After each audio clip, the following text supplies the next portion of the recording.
แล้วแต่หนูเอียงไปบ่ได้เขาล็อกประตูหนูเอียงไว้ทางในเดี๋ยวไอ้เบิ่งอองหาแล้ว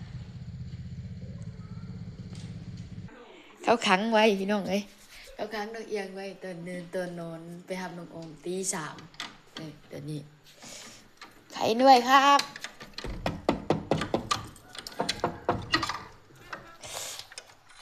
โอ้นอนเนาะ สินอนก็สิงแออยู่ ฮะสิมานะมาเลย ตอนนี้ยังมืดอยู่นี่3 โมงแล้วนี่3 โมงเช้า ของเฮงหนึ่งเจอทางน้ำไปทางหลังเจอทางปีนเขาแล่นเลยเนาะ เขาขังกูไว้ บ่มียังหายซ้ สิ ำมากระ นี่มาหน่อย บ่ได้ซื้อซ้ เขาจี้กูได้มาวะ โอ้ตื่นบุตรกัน ำบ่ได้กินยัง น้องนี่วันนี้ แล้วว่าโอ้ยดีใจเนี่ย มาหวดแล้วโอ้ย เขาว่ามันเจ็บมันเจ็บขาไว้